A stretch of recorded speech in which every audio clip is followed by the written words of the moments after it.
Hello student, स्वागत है आपका हमारे नए वीडियो में। हम पढ़ रहे थे 11वीं कक्षा के जीव विज्ञान का तीसरा अध्याय जो कि है वनस्पति जगत। हमने इसका 6 लेक्चर्स कंप्लीट कर लिया है। आज है हमारा इसका 7th पार्ट यानी कि भाग 7। तो चलिए आज की क्लास को शुरू करते हैं। सबसे पहला आता है प्रस्तुति। जो आज का हमारा वीडियो लेक्चर चलेगा उसमें हम बेसिकली पढ़ेंगे क्या, ठीक है, वनस्पति जगत का कौन सा पार्ट हम कवर करेंगे। आज हम जानेंगे रोडोफाइसी के बारे में। ओके, सबसे पहले हम देखेंगे इंट्रोडक्शन टू रोडोफाइसी, ठीक है, रोडोफाइसी का परिचय। फिर उसके बाद आकार की विशेषताएं देखेंगे, उसके बाद उसके रंग व वर्णक देखेंगे, और उसके बाद भंडारण पदार्थ के बारे में जानेंगे, और उसके बाद जनन के प्रकार समझेंगे। चलिए आगे बढ़ते हैं। सबसे पहला आता है परिचय, इंट्रोडक्शन टू रोडोफाइसी। देखिए, सामान्य परिचय की बात करें तो रोडोफाइसी वर्ग के सदस्य लाल शैवाल यानी कि रेड एल्गी कहलाते हैं। इनका विशिष्ट लाल रंग और रंग जो होता है ना वो आर फाइकोइरेथ्रिन, ठीक है, इसके वर्णक के कारण होता है। ये प्रमुख रूप से समुद्री शैवाल होते हैं, मेराइन होते हैं, और अधिकांश सदस्य गर्म समुद्री क्षेत्रों में पाए जाते हैं। कुछ प्रजातियां समुद्र की सतह के पास जबकि अन्य गहराई वाले क्षेत्रों में पाई जाती हैं। ओके, तो ये सामान्य परिचय है, मैं वही समझाऊंगी। देखिए, आवास व वितरण के बारे में यदि बात की जाए, हैबिटेट एंड डिस्ट्रीब्यूशन जो होता है, तो ये समुद्र के तटीय क्षेत्रों में चट्टानों या अन्य पादपों पर उगते हैं। कुछ प्रजातियां गहरे समुद्र में भी जीवित रह सकती है, वहां जहां प्रकाश कम हो, ठीक है। प्रकाश संश्लेषण के लिए लाल वर्णक यानी आर फाइकोइरेथ्रिन उन्हें गहराई में प्रकाश अवशोषण में मदद करता है। अधिकतर प्रजातियां स्थायी रूप से सबस्ट्रेट से जुड़ी होती हैं, ठीक है, अटैच्ड होती हैं। केवल कुछ ही प्रजातियां होती हैं जो मुक्त रूप से तैरने वाली होती है, यानी कि फ्री फ्लोटिंग होती है, ठीक है। जैसे कि हम यहाँ पे समझे कि जो लाल शैवाल होता है या फिर रोडोफाइसी होता है, वो शैवालों का एक अत्यंत विशिष्ट और आकर्षक समूह होता है, ठीक है। देखिए, इनका नाम रोडो शब्द से लिया गया है, रोडो जिसका अर्थ होता है लाल रंग। इनका यह सुंदर लाल रंग एक विशेष वर्णक यानी आर फाइकोइरेथ्रिन के कारण होता है, जो कि नीली और हरी तरंग दैर्घ्य की रोशनी को अवशोषित कर लेता है। ओके, तो इस विशेषता के कारण क्या होता है कि लाल शैवाल समुद्र की गहराई में भी जीवित रह सकते हैं, जहां तक प्रकाश बहुत सीमित रूप में पहुंचता है, ठीक है। अधिकांश रोडोफाइसी जो होते हैं वो समुद्री होते हैं, ठीक है। विशेष रूप से उष्णकटिबंधीय और उपोष्णकटिबंधीय क्षेत्रों के तटों पर चट्टानों या अन्य पौधों से चिपक कर पाए जाते हैं, ठीक है। हालांकि हम यह भी कह सकते हैं कि कुछ प्रजातियां मीठे पानी यानी फ्रेश वाटर में भी मिल जाती है, जैसे कि ब्रैकोस्पर्मम, है ना, जो झरनों या नालों में पाया जाता है। तो सरल शब्दों में कहें तो ये शैवाल गहराई, रंग और संरचना तीनों दृष्टियों से अत्यंत विशिष्ट है। चलिए आगे आते हैं। आकार की विशेषता यानी मॉर्फोलॉजिकल फीचर्स क्या क्या है। सबसे पहला आता है शरीर की बनावट। लाल शैवाल का शरीर थैलॉइड तथा सामान्यतः बहुकोशिकीय होता है। थैलस का रंग गुलाबी से लेकर गहरा लाल तक भिन्न हो सकता है।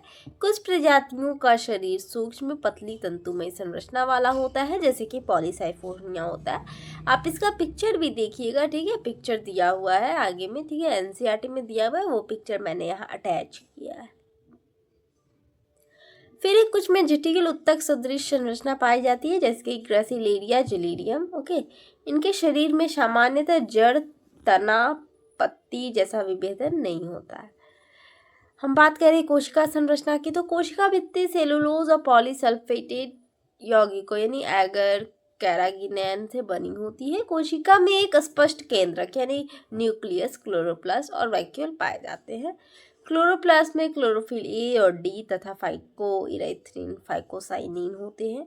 क्लोरोफिल की तुलना में लाल वर्णक की मात्रा अधिक होने के कारण कुल रंग लाल दिखाई देता है। ओवरऑल जो कलर होता है वो लाल दिखाई देता है।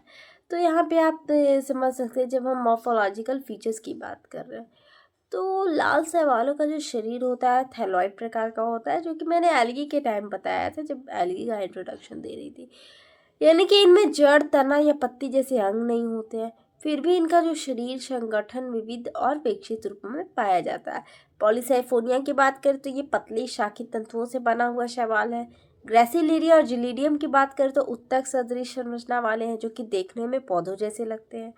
पोरफायरा की बात करें तो पत्राकार है, लीफ लाइक स्ट्रक्चर होता है, लीफ जैसे कि पत्राकार शरीर वाला होता है ये लाल शैवाल। ओके, देखिए इनका रंग जो होता है ना वो हल्के गुलाबी से गहरे लाल या कभी कभी बैंगनी तक हो जाता है, जो कि उनकी प्रजाति और रहने की गहराई के अनुसार बदलता रहता है।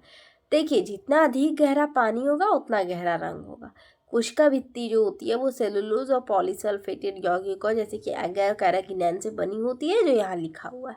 ये यौगिक जो होते हैं ना कोशिकाओं को मजबूत और लोचदार बनाते हैं और यही पदार्थ बाद में औद्योगिक रूप से भी अत्यधिक उपयोगी साबित होते हैं। चलिए ठीक है, आगे बढ़ते हैं।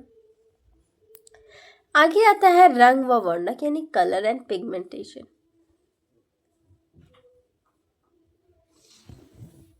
सबसे पहला आता है प्रमुख वर्णक मेजर पिगमेंट्स। क्या क्या है? मेजर पिगमेंट्स में आ जाता है क्लोरोफिल ए और डी प्रकाश संश्लेषण के लिए। फाइकोइरेथ्रिन यानी आर फाइकोइरेथ्रिन होता है, लाल वर्णक होता है, गहराई वाले क्षेत्रों में नीली रोशनी को अवशोषित करता है। फाइकोसाइनिन नीला वर्णक होता है, प्रकाश के अवशोषण में सहायक होता है। इन सभी वर्णकों के मिश्रण से शैवालों का रंग जो होता है वो गुलाबी से गहरा लाल दिखाई देता है। ये मेजर पिगमेंट्स है। वर्णक का कार्य आखिर क्या है, रोल ऑफ पिगमेंट्स क्या है?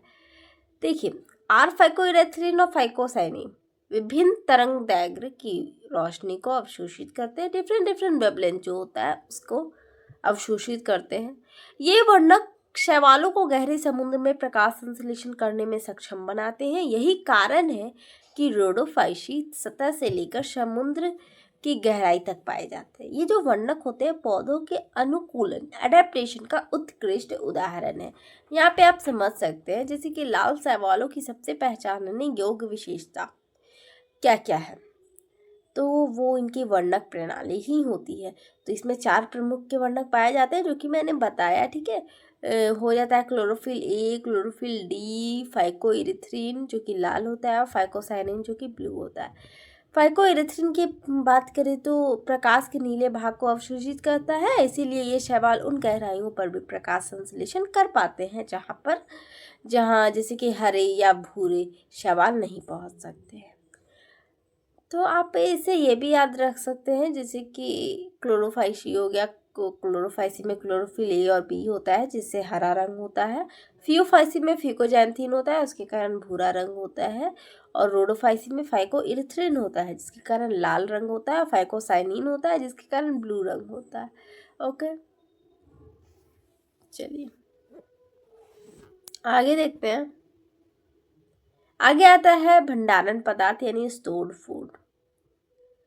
सबसे पहला है फ्लोरिडियन स्टार्च। रोडोफाइसी में भोजन फ्लोरिडियन स्टार्च के रूप में संचित रहता है। इसकी रासायनिक संरचना अमाइलोप्रोटीन और ग्लाइकोजन जैसी होती है। ये क्लोरोप्लास्ट के बाहर साइटोप्लाज्म में संग्रहित होता है। यह ऊर्जा का प्रमुख स्रोत है जो प्रतिकूल परिस्थितियों में प्रयोग होता है। ओके,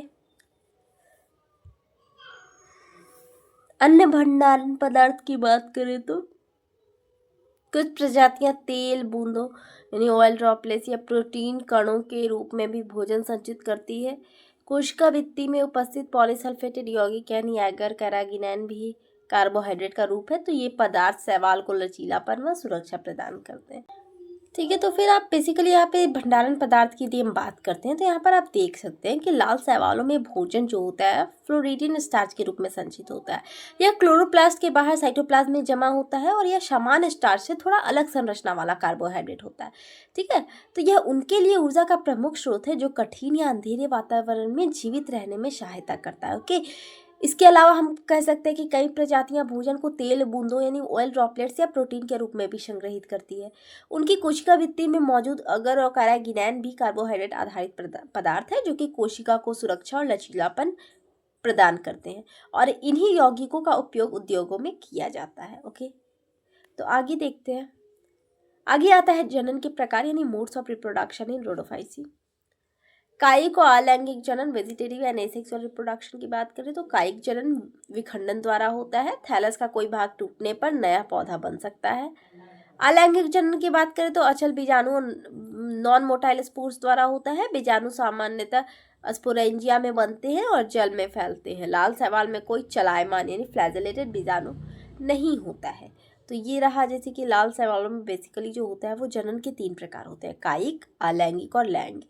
कायिक में हमने पढ़ा थैलस के टुकड़े यानी कि फ्रैगमेंट्स द्वारा होता है। यदि कोई भाग टूट जाए तो वह नया पौधा बना सकता है। उदाहरण में यहाँ पर है जिलेडियम और ग्रेसिलेरिया। अलैंगिक एसेक्सुअल रिप्रोडक्शन की बात करें तो नॉन मोटाइल स्पोर्स द्वारा होता है।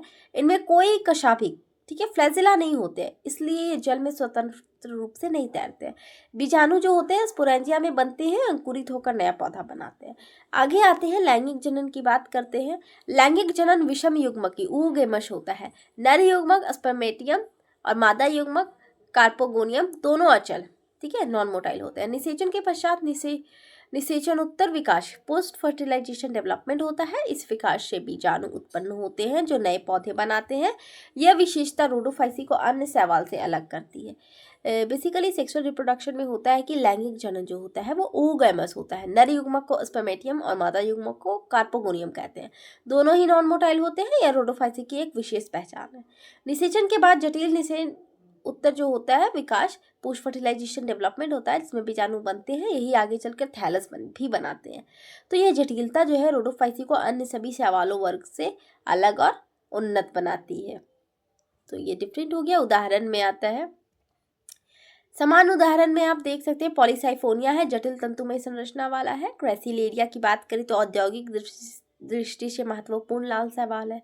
पोरफायरा की बात करें तो खाद्य शैवाल नोडी के रूप में प्रयोग होता है। जिलीडियम अगर उत्पादन का प्रमुख स्रोत है। यहाँ पर ये प्रसिद्ध उदाहरण यहाँ पर दिया हुआ है जो कि आप देख सकते हैं, ठीक है। पॉलीसाइफोनिया हो गया, ग्रेसिलेरिया हो गया, पोरफायरा हो गया, ठीक है, जिलीडियम हो गया। तो ये सारे एग्जाम्पल्स दिए गए हैं यहाँ पर। फिर जैसे कि आगे बढ़ते हैं, व्यवहारिक महत्व, इकोनॉमिक इम्पोर्टेंस क्या है। ग्रेसिलेरिया जिलीडियम से अगर प्राप्त होता है। सूक्ष्मजीव संवर्धन माध्यम, जेल और आइसक्रीम में उपयोग होता है। जेल जो होता है जेली। पोरफायरा जापान में खाद्य पदार्थ के रूप में प्रसिद्ध है। पॉलीसाइफोनिया पारिस्थितिक दृष्टि से समुद्री जीवन के लिए आश्रय प्रदान करता है। रोडोफाइसी से प्राप्त पदार्थ औषधीय, खाद्य एवं औद्योगिक दृष्टि से महत्वपूर्ण है, ठीक है। चलिए, एक तरह से हम देख सकते हैं कि एगर का उपयोग जो होता है वो माइक्रोबियल कल्चर में होता है। कैरागिनैन का उपयोग जेल, आइसक्रीम, टूथपेस्ट, कॉस्मेटिक्स ये सब में होता है। पोरफायरा जो कि नोरी पौष्टिक भोजन के रूप में होता है क्योंकि इसमें प्रोटीन, आयोडीन, विटामिन भरपूर होते हैं।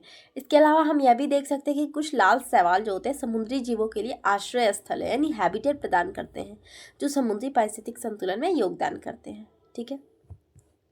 ये आप पिक्चर देख सकते हैं, ये रेड एल्गे का पिक्चर, सबसे पहला पिक्चर जो है वो पोरफायरा का है, प्रपर्ण इसमें दिया हुआ है। और दूसरा पिक्चर है पॉलीसाइफोनिया का। यहाँ पे पिक्चर आप देख सकते हैं, मुख्य अक्ष है और ये कुछ कुछ शाखाएं हैं, ब्रांचेस है। ये एनसीईआरटी का पिक्चर है, ओके। चलिए, अब ये थोड़ा ये कंपैरिजन वाला चार्ट है, एनसीईआरटी का है ये। यहाँ पे आप देख सकते हैं क्लोरोफाइसी, फियोफाइसी, रोडोफाइसी जो आपने पढ़ा उसका एक टेबल बना हुआ है। ये टेबल आपको बहुत ही ज़रूरी से आपको इसको बिल्कुल याद रखना है, ठीक है, क्योंकि एग्जाम में आपको यदि क्लोरोफाइसी के बारे में भी लिखने आए तो आप लिख सके, रोडोफाइसी लिख सके, फियोफाइसी लिख सके, तीनों का कंपैरिजन करने आए तो आप कर सके, ठीक है। तो यहाँ पे देख सकते हैं डिवीजन। क्लोरोफाइसी की बात करें तो सामान्य नाम है, हरे शैवाल होते हैं, ग्रीन एल्गी बोला जाता है। प्रमुख वर्णक इसमें होते हैं क्लोरोफिल ए, बी और संचित भोजन स्टार्च होता है। कोशिका भित्ति सेलुलोज होती है और फ्लैजिला की संख्या तथा उनकी निवेशन की स्थिति 2 से 8 होती है, समान होते हैं और शीर्ष होते हैं। आवास की बात करें तो फ्रेश वाटर, ठीक है, अलवन जल, लवणीय जल, खारा जल में प्रेजेंट होते हैं। फियोफाइसी की बात करें तो वो उन्हें ब्राउन एल्गी कहा जाता है, भूरे शैवाल। इनमें वर्णक होते हैं क्लोरोफिल ए, सी और फिकोजैंथिन। संचित भोजन होता है मैनिटॉल, लैमिनेरिन और कोशिका भित्ति की बात करें तो सेलुलोज तथा एल्जीन।